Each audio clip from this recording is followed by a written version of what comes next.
கோவை மாவட்டம் ஏழூர் பிரிவில் உள்ள கிணத்துக்கடவு சட்டமன்ற தொகுதிக்கு உட்பட்ட ஊராட்சி பேரூராட்சிக்கு உட்பட்ட அதிமுக செயல் வீரர்கள் கூட்டத்தில் அதிமுக தலைமை நிலைய செயலாளர் எஸ்பி வேலுமணி பேசி வருகிறார். அதன் நேரலை காட்சிகளை தற்போது பார்க்கலாம்.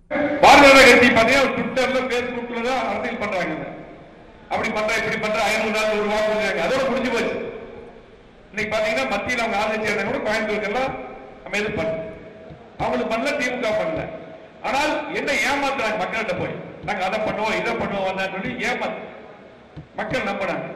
நீங்க 1000 ரூபாய் கொடுக்குறாங்க, மகளிருக்கு 1000 ரூபாய் கொடுத்தாங்களா? ஜெயிச்சு கொடுத்தாங்களா? எடப்பாடி அவர்கள் சட்டமன்ற கேள்வி கேட்டு போராட்டம் பண்ணி இல்ல போராட்டம் பண்ணி ஏன் சொன்னீங்க செய்யல, ஏன் சொன்னீங்க செய்யலன்னு சொன்னதுக்கு அப்புறம் 1000 ரூபாய் முழுமையாக பாதி பேருக்கு கொடுத்தாங்க. அந்த 1000 ரூபாய் எங்க இருந்து கொடுத்தாங்க? யார் வீட்டுல இருந்து கொடுத்தாங்க? அரசாங்க பணம், உங்க பணம். இன்னைக்கு மின் கட்டண உயர்வு எவ்வளவு இபி பில் கட்டுறீங்க? சொத்து உயர்வு. டாஸ்மார்க் தொடர்ந்து விளையாட்டு இருக்கிறான் இல்ல மக்களுடைய வரி பணம். இதுதான் உங்களுக்கு 1000 ரூபாய் கொடுத்தாங்க. 1000 ரூபாய் கொடுத்து என்ன சொல்றா திமுக வீடு வீடா போய் நம்ம ஒரு பூத்துல போனா நம்மளால 100 பேர் இருப்பாங்க, 50 பேர் இருப்பாங்க. இந்த தேர்தலில் நீங்க நல்லா தான் வேலை செஞ்சீங்க, ஆனா ஓட்டு எப்படி குறைஞ்சது அதுதான் நீங்க ஆய்வு பண்ணணும். நம்ம ஆளுங்க நல்ல முறையில் வேலை செஞ்சீங்க. ஒவ்வொரு பூத்திலையும் பார்த்தா நம்மளால 50 பேர் நிற்பான், திமுக 5 பேர் நிற்பான், பிஜேபி 10 பேர் இருந்தான். ஆனா ஓட்டு மட்டும் கேன்வாஸ் பண்ணி போய் பண்ணா கரெக்டா கிரிமினலா பண்ணாங்க. எப்படி நீ ஓட்டு போடல அப்படின்னா 1000 ரூபாய் நிறுத்திடுவோம். ஒவ்வொரு மகளிர் குடும்பத்தை போய் சொல்றாங்க 1000 ரூபாய் நிறுத்த முடியும். 1000 ரூபாய் யாருடைய பணம்? உங்க பணம். எப்படி நிறுத்த முடியும்? நீ பொறுத்த எம்ஜிஆர் சத்துணவு திட்டம் கொண்டு வந்தாங்கன்னா நிறுத்த முடியுமா? திமுக நிறுத்த முடியுமா? முடியாது. அம்மா மிக்சி பேன் சிலிண்டர் கொடுத்தாங்கன்னா திருப்பி வாங்கி முடியுமா? ஓட்டு போடலன்னு வாங்க முடியாது. லேப்டாப் கொடுத்தாங்க, தாலிக்கு தங்க கொடுத்தாங்க, திருப்பி வாங்கிட முடியுமா? முடியாது. ஆனா ஏமாத்துறான். அவன் போய் வீட்டுக்குள்ள போய் சொல்லும் போது நம்மளால பின்னாடி போய் அப்படிதான் பண்ண முடியும், உங்க பணம் சொல்லி பேசணும், பிரச்சாரம் பண்ணணும். அது நம்ம பண்ணல. நம்ம நினைப்போம் ஆனா இது நம்ம ஓட்டு வந்துட போகுது அப்படின்னு நினைப்போம். ஆனால் அவன் வந்து ஏமாத்தி மேட்ரிக் போயிட்டான். அப்ப நினைப்பாங்க அவங்க, ஓ இது போட்டா அதிமுக ஓட்டு போட்டா 2 உயர்வு நினைச்சிட்டு மாத்தினாங்க. இதெல்லாம் தான் ஓட்டு குறைவு ரெட்டலைக்கு வெற்றி தோல்வி சகஜ பிரச்சனை இல்ல. 2021ல 19ல பாத்தீங்கன்னா நாடாளுமன்ற தேர்தலில் இதே போல நம்ம எல்லாம் 10க்கு 10 குறைவாக வாங்கணும். 10 சட்டமன்றத்தில் குறைவா ஓட்டு வாங்கணும். 2021ல அவனா சேர்த்து 11 ஜெயிச்சோம் நம்ம. அதுக்கு மேல சட்டமன்ற தேர்தல் நாடாளுமன்ற வேற சட்டமன்ற தேர்தல் வேற. கண்டிப்பா வின் பண்ணுவோம். 2026ல அம்மாவுடைய ஆட்சி, புரிதல் எம்ஜிஆருடைய ஆட்சி, எடப்பாடி தலைமையில் அமைதியாச்சு. 2000 மாற்றுக்கிறது இல்ல, சட்டமன்ற நமக்கு ஓட்டு போடுவாங்க. ஆனால் நம்ம பிரச்சார கூடுதலா வேணும். அது மட்டுமல்ல, இன்னைக்கு பாத்தீங்கன்னா அந்த திட்டங்கள் மக்களுக்கு தெரியும். இவ்வளவு திட்டம் நம்ம பண்ணிருக்கோம். விலைவாசி கூட்டவே இல்லை. கொரோனா வந்தது, எவ்வளவு பிரச்சனை. எல்லா பக்கம் படுக்க வச்சு விட்டு பண்ணோம், உயிர்களை காப்பாற்றணும். அதே போல ஒவ்வொரு வீட்டுக்கு தேவையான பொருள் கொடுத்தோம். என்னென்ன தேவையை பண்ணோம். அம்மா இடத்துல ஃப்ரீயா உணவு கொடுத்தோம். திமுக ஒண்ணுமே மக்களுக்கு தெரியும். சட்டமன்ற தேர்தல் வந்தால் அதிமுக வாக்களிக்க தயாரா இருப்பாங்க, மாற்றுக்கிறது இல்ல. நம்ம வந்து இன்னும் கூடுதலா இன்னைக்கு பாத்தீங்கன்னா பாரதிய ஜனதா கட்சி இந்த தொகுதியில 2வது இடத்துக்கு வந்திருக்காங்க. அதான் வேதனையா. 6 தொகுதியில் 5 தொகுதியில் நம்ம 2வது இடம் இங்க மட்டும் வந்திருக்காங்க. இது நம்முடைய மான பிரச்சனை, ஒவ்வொருத்தருடைய மான பிரச்சனை. இத்தனை நாள் கட்சியில் இருக்கிறோம், கூட்டு சங்கத்தில் பொறுப்பு இருக்கிறோம், உள்ளாட்சியில் பொறுப்பு இருக்கிறோம், கட்சி இருக்கிற பொறுப்பு கொடுத்திருக்கு. ஒவ்வொருத்தரும் இதை வந்து நினைக்கணும். ஒவ்வொரு பூத்துல அவங்க பூத்துல யார் குறைவு. இப்ப நான் இருக்கிறேன், என் பூத்துல அதிகமா வாங்கணும். நான் மாவட்டத்தில் இருக்கிறேன், நான் ஊரு பூரா அட்வைஸ் பண்ணிட்டு என் பூத்துல குறைவா வாங்கக்கூடாது. அதே போல இவங்க இருக்க ரன்மோகன் இருக்காரு, தாமன் இருக்காரு, அவங்க பூத்துல அதிகமா வாங்கணும். அவங்க பூத்து சரியா வாங்கணும். ஏன்னா நீங்க தான் அந்த ஏரியாவுக்கு எல்லாமே பண்ணி கொடுத்துருப்பீங்க. ஒரு வீட்டு வரி போட்டு கொடுத்துருப்பீங்க, பைப் போட்டு கொடுத்துருப்பீங்க, எல்லாத்துக்கும் நீங்க நல்லது எடுத்து பண்ணி கொடுத்துருப்பீங்க. ஒரு பஞ்சாயத்து தலைவர், முன்னாள் பஞ்சாயத்து தலைவர், ஒரு கவுன்சிலர், ஒரு இறைச்சியா இருக்கிற இடத்துல விட்டு விடக்கூடாது, அதிகமா வாங்கணும். ஆகவே இன்னும் கவனமா நம்ம வந்து இறங்கி போய் செயல்படணும். ஏன்னா என்ன நினைக்கிறேன்னா, இந்த ஓட்டு நம்ம ஓட்டு, இது எப்பவுமே நம்ம கொடுக்குற ஓட்டு. என்ன பிரச்சனையும் நம்ம அசால்ட்டா இருக்கிறது அவன் பயன்படுத்தணும். பொய் சொல்லி ஏமாத்தி பிஜேபிக்கு எந்த காரணத்துக்கு ஓட்டு போடுறாங்க, என்ன பண்ணாங்க அவங்க இல்லையே. பொய்யே வாட்ஸ்அப்ல பொய்யே அதை பண்ணுவேன், இதை பண்ணுவேன், அப்படி பண்ணுவேன், இப்படி பண்ணு சொல்லி போட்டு அந்த பிரச்சாரம் தான். நீங்க பாத்தீங்கன்னா பின்னாடி போறாங்க. ஆனா அத்தனை பண்ணது அதிமுக. இன்னைக்கு இளைஞர்கள் சில பேர் வந்து பிஜேபி போட்டு போனா யார் இளைஞர்கள் நல்லது பண்ணா? 7.5% இடஒதுக்கீடு யார் கொண்டு வந்தா? எடப்பாடி கொண்டு வந்தார். நீட்டு நல்லா ஏமாத்திட்டு இருந்தாங்க. 7.5% இடஒதுக்கீடு. கொரோனா நேரத்தில் ஆல் பாஸ் போட்டது யார்? எடப்பாடியார் போட்டார். மடிக்கண் யார் கொடுத்தா? அம்மா கொடுத்தார், எடப்பாடியார் கொடுத்தாங்க. இன்னைக்கு உயர்கல்விக்கும் பள்ளி கல்விக்கு அதிக நிதி ஒதுக்கி கொடுத்தார் அதிமுக அரசு, அம்மாவுடைய அரசு, எடப்பாடியார் முதலமைச்சர். அத்தனை திட்டங்கள் நம்ம பண்ணிருக்கிறோம். கோயம்புத்தூருக்கு 6 கல்லூரி கொடுத்துருக்கிறோம். நீங்க அரசு குளத்தில் எடுத்தீங்கன்னா இருதய அறுவை சிகிச்சை இங்க பண்றோம், சிறுநீரக மாற்று அறுவை சிகிச்சை இங்க பண்றோம், கேன்சர் மட்டும் 100 கோடி மிஷின் வாங்கி கொடுத்துருக்கோம். இத்தனை திட்டங்களை கொண்டு வந்திருக்கிறோம். எல்லாமே ஒவ்வொரு ஊருக்கும் எத்தனை ரோடு போட்டு கொடுத்துருக்கோம். ஃபண்டு வருது எல்லா பஞ்சாயத்துக்கும். பஞ்சாயத்துல செயல்பட முடியுதா? எந்த பஞ்சாயத்து செயல்பட முடியுது? எந்த பேரூராட்சி செயல்பட முடியுது? எங்க நிதி வருது ஃபர்ஸ்ட்? ஆகவே நம்ம இருக்கும் எத்தனை நிதி வந்து எத்தனை ரோடு போட்டு கொடுத்தோம், டேங்க் கட்டணும், கூட்டு குடிச்சிட்டு எவ்வளவு கொண்டு வந்தோம். இன்னைக்கு 3ஆம் கூட்டு குடிச்சு முடிய போகுது. நான் தான் உள்ள துறை அமைச்சரா இருந்தேன், எடப்பாடியா இருந்தார், நிதியுதவி கொடுத்தோம். திட்டங்களை பூரா நம்ம கொடுத்துருக்கிறோம், செஞ்சது பூரா நம்ம. ஆனா ஏமாத்தி கொண்டு வந்தோம். ஆகவே கவனமா இருக்கணும். 2020 நம்ம தான் உறுதியாக இந்த இருக்கக்கூடிய ஏழைகள், நடுத்தர வர்க்கம், அதே மாதிரி தொழிலாளர்கள், தொழில் முதலீட்டாளர்கள், அரசு ஊழியர்கள் யாருமே திமுக ஓட்டு போட்டு தயாரா இல்ல. இந்த ஆட்சி இருக்கக்கூடாதுன்னு நினைக்கிறாங்க. அது உங்களுக்கு தெரியும். யாராவது நல்ல விதமா பேசுறாங்களா? பேச மாட்டாங்க. சட்டமன்றத்தில் கண்டிப்பா நமக்கு தான் ஓட்டு போடுவாங்க. ஆகவே நம்ம கவனமா இருக்கணும். ஓட்டுகளை கொண்டு சேர்க்கக்கூடிய கடமை உங்ககிட்ட இருக்கு. ஆகவே ஒவ்வொருத்துக்கும் இருக்கு. ஆகவே சரியான முறையில பணியாற்ற வேண்டும். இப்ப பாத்தீங்கன்னா ஒரே ஒரு உதாரணம் சொல்றேன். உறுப்பினர் கார்டு இப்ப நம்ம கொடுக்கிறோம்.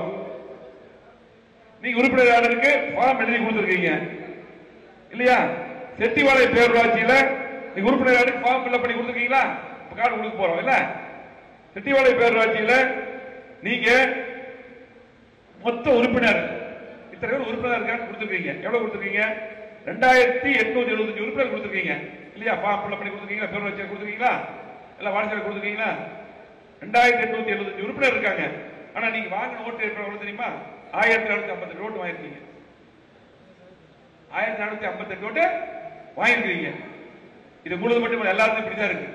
ஆகவே இந்த உறுப்பினர் கூட ஓட்டு போடலையா? இதெல்லாம் யோசிக்கணும், சிந்திக்கணும். நம்ம உறுப்பினர் கரெக்டா போய் சேரணும். சேர்ந்ததுன்னா இந்த கட்சியில் நம்ம இருக்கிற உணர்வு வந்துடும். ஒரு 5% ஓட்டு கூடும். உறுப்பினர்கான மட்டும் எல்லாம் பொறுப்பாளர் போட்டுருவாங்க. நம்ம டாமன் வருவாங்க, எம்எல்ஏ வருவாங்க, ஒன்றிய வருவாங்க, பொறுப்பாளர்கள் வருவாங்க. ஒவ்வொரு பூத்து பொறுப்பாளர் போட இனிமேல் பூத் கமிட்டி 10 பேர் தான். 19 நீங்க யாரும் போடுறதில்ல, 10 பேர் தான். அதுல பூத்து உட்காரவங்கள அதுல வந்துடணும், கிடைச்சல அதுல வந்துடணும். 10 பேர் தான் பூத் கமிட்டி. 5 பேர் தனியா மகளிர் குழு பிரச்சாரத்துக்கு. 5 பேர் பூத் கமிட்டி 10 பேர் தான். அதுல பூத் ஒருங்கிணைப்பாளர் செயலாளர் அதுல வந்துருவாரு. சரியா? 10 பேர் தான் இப்ப இருக்கு சட்டமன்றத்தில் ஒர்க் பண்ணணும். 10 பேர் கரெக்டா போடணும். கரெக்டா அவங்களை வச்சு உறுப்பினர் கார்டு கொடுக்கணும். எல்லாம் வருவாங்க பார்த்து கார்டு கரெக்டா போய் சேரணும். பார்த்து அதே போல உதாரணத்துக்கு சொல்றேன். மலுமிச்சம்பட்டி ஒன்றியத்தில் எடுத்துட்டீங்கன்னா மொத்தம் 12 பூத்து. மொத்தம் பாத்தீங்கன்னா நீங்க வாங்கின ஓட்டு 1784 ஓட்டு வாங்கிருக்கீங்க. ஆனா உறுப்பினர் வந்து இன்னைக்கு வந்து நம்முடைய ஒன்றிய ஏரியா 6275 உறுப்பினர் ஃபில்அப் பண்ணி கொடுத்திருக்கீங்க. எவ்வளவு? 6275 உறுப்பினர் சொல்லியிருக்கீங்க. ஆனா வாங்கின ஓட்டு எவ்வளவு? 1754 ஓட்டு. இதுதான் எல்லாத்துக்கும் இப்படிதான் இருக்கு. 2 மணி தான் படிச்சிருக்கிறேன். ஆகவே இது வந்து பாத்தீங்கன்னா நம்ம கவனமா பார்க்கணும். நம்ம பூத்து கவனம் செலுத்தணும். நம்ம ஏரியா நம்ம எவ்வளவு செஞ்சிருக்கோம், பைப் போட்டு கொடுத்து ரோடு போட்டு நமக்கு போட வைக்க போகணும். அப்படி எல்லாம் இல்ல. கடைசி 2 நாள் ஏமாத்திடுறாங்க திமுக காரன். கடைசி 2 நாள் 3 நாள் மக்கள் ஏமாத்திட்டு போயிடுறாங்க. வருஷம் பூரா நம்ம பாடுபட்டு பிரயோஜனம் இல்ல. கடைசியில நம்ம சரியா பார்க்கணும், சரியா கவனமா பார்க்கணும். கண்டிப்பா பூத் கமிட்டி சரியா போட்டுதான் உறுப்பினர் கொடுக்கணும். எல்லாரும் ஒன்றிய ஃபுல்லா இந்த 10 பேர் உடனே போட்டு 10 பேர் போடுவீங்க. 10 பேர் பண்ணுங்க.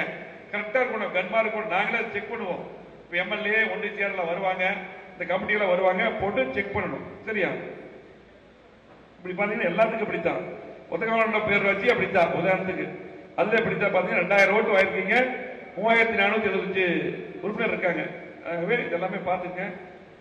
இந்த ஒன்றிய நகர பகுதி, அதாவது இந்த ஒன்றிய பகுதியில் இந்த ஊராட்சி வாரியா இன்சார்ஜ் போடுங்க, பேரூராட்சி வாரியா இன்சார்ஜ் போடுங்க, வார்டு வாரியா இன்சார்ஜ் போடுங்க. போய் கார்டு கொடுங்க ஒவ்வொருத்தருக்கும். அதே போல அந்த பூத் செயலாளர் போட்டுருங்க. கூட்டுறவு சங்க மீட்டிங் தனியா நடத்த போறோம். கூட்டுறவு சங்க தேர்தல் வரப்போகுது. அதுல பூரா மெம்பர்கள், முன்னாள் தலைவர்கள் கூப்பிட்டு மீட்டிங் போட போறோம். அதுக்கு வந்து தேர்தல் வரப்போது, அதுக்கு ரெடி ஆகணும். அதே போல ஐடிவி இந்த ஒன்றியத்தில் பயங்கர சிறப்பா பண்றீங்க, கூடுதலா சிறப்பா பண்ணணும் பாத்துங்க.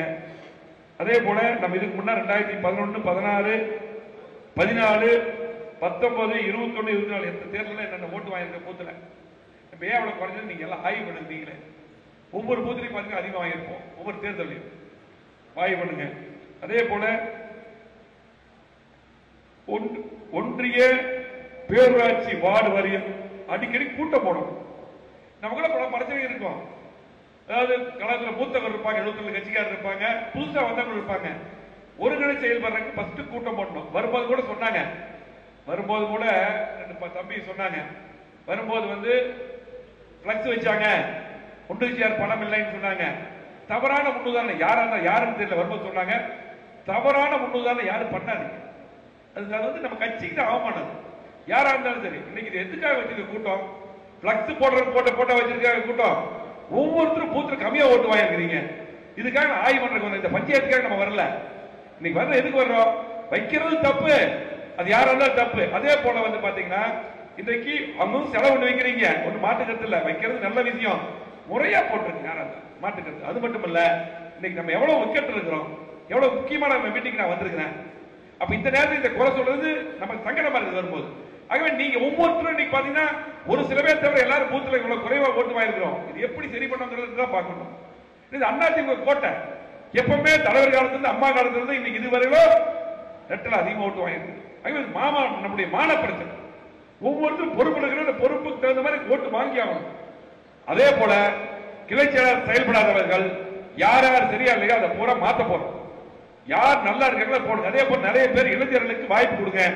நம்ம மூத்தவர்களுக்கு கழகத்தின் முன்னோடிகளுக்கு நல்ல பொறுப்பு கொடுத்துடலாம், மேல் பொறுப்பு கொடுத்துடலாம். நல்லா இருந்து அதே போல எப்பாவது ஒரு நாள் கூட்டம் போடுறோம். இந்த கூட்டம் எத்தனை நாள் கழிச்சு நடக்குது? ஒன்றிய கூட்டம் மாவட்ட கூட்டம் நடக்கும். இப்ப எத்தனை நாள் கழிச்சு வருஷ கணக்கு கழிச்சு நம்ம ஒரு கூட்டம் போறதுக்கு வர்றோம். இந்த கூட்டத்துக்கே வராம அவங்க போறாங்கன்னா அந்த மாதிரி பொறுப்பாளர் நமக்கு தேவையில்லை. மாத்துங்க, அது ஒன்றும் பிரச்சனை இல்லை. அதிமுக பெரிய கட்சி, தலைவர் ஆரம்பிச்ச கட்சி, பொன்விழா கண்ட கட்சி, 5 வருஷத்துக்கு மேல இருக்கிற கட்சி ஆரம்பிச்சு கிட்டத்தட்ட 30 வருஷம் 31 வருஷம் ஆளுங்கட்சியா இருக்கிறோம். அத்தனை திட்டங்கள் கொடுத்து அதிமுக இந்த கட்சிக்கு நான் மட்டும் இல்ல யாருனாலும் அதுக்கு ஆள் இருக்கும். அற்புதமான நேரத்தில் பொறுத்த எம்ஜிஆர் ஆரம்பிச்சிருக்காரு. இந்த கட்சி யாரும் தோற்கடிக்க முடியாது. ஒரு சரிவு வரும், மீண்டும் எழுந்து வரும்.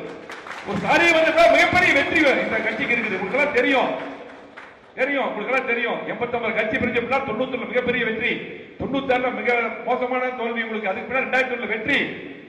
2006 திமுக குறைஞ்ச அளவு வெற்றி பெற்றாங்க கூட. இன்னைக்கு மைனாரிட்டி ஆட்சி பண்ணாங்க. அதுக்கு மேல 2001 மிகப்பெரிய வெற்றி. 2004 முழுமையா எல்லாமே தோத்தோம். அதுக்கு பின்னால் 1999 இல்ல 1998 99 அதுக்கு பின்னால் 2009 பார்லிமெண்ட் தேர்தல் 12 ஜெயிச்சோம். திமுக அதிகமா ஜெயிச்சாங்க. 2011 200 சீட்டுக்கு மேல ஜெயிச்சோம் இல்லையா? 2006 அதான் அவங்க வந்து மைனாரிட்டி ஆட்சி வந்தாங்க. 2016 வெற்றி பெற்றோம். அதுக்கு பின்னால் பாத்தீங்கன்னா 2014 முழுமையா ஜெயிச்சோம். திமுக 0. நாடாளுமன்ற தேர்தலை பத்தி நம்ம கவலைப்பட வேண்டியதில்லை. புரட்சியாளர் எம்ஜிஆர் அவர் இருக்கும் போதே பாத்தீங்கன்னா 80ல 2 தொகுதியை ஜெயிச்சார். 2 தொகுதி தான் இல்லையா? விருதுநகரம் கோபிச்செட்டிப்பாளையம் தானே போறோம். ஏன்னா 2 தொகுதி ஜெயிச்சோம். ஆகவே சரித்திரம் திரும்பி பாருங்க. இந்த கட்சியை யார் ஒண்ணு பண்ண முடியாது. 2019 பாத்தீங்கன்னா எல்லாரும் தோத்தோம். ஒண்ணு ஜெயிச்சோம். 70 தொகுதி ஜெயிச்சிருக்கோம். நம்ம 2 லட்சம் ஓட்டுல ஆட்சி போயிருச்சு. 1.5% ஆட்சி இருக்கிறோம். மீண்டும் நம்ம 3வது ஆட்சிக்கு வர வேண்டியது கொஞ்சம் ஓட்டு தான் போச்சு. ஆகவே இந்த கட்சியை பொறுத்த அளவுக்கு யாரை நம்பியும் கட்சி இல்லை, என்ன உட்பட எல்லாத்துக்கும் ஆள் ரெடியா இருப்பாங்க, பின்னாடி வருவாங்க. ஆகவே இந்த கட்சியில பொறுப்புகள் இருக்கும்போது அந்த பொறுப்புகளை உணர்ந்து நம்ம செயல்படணும். நான் யாரும் தப்பு சொல்லல. அவசியமான டெத் ஆயிடுச்சு, இறந்துட்டாங்க, கண்டிப்பா அதுக்கு போகணும், அது மாற்றுக்கிறது. ஆனால் இந்த கூட்டம் முக்கியமில்லை. இத்தனை பேர் வந்திருக்கு, நீங்க எல்லாம் முக்கியமா உங்களுக்கு வேலை இல்லையா? இருக்கிற வேலை இல்லையா? எல்லாத்துக்கும் வேலை இருக்கு.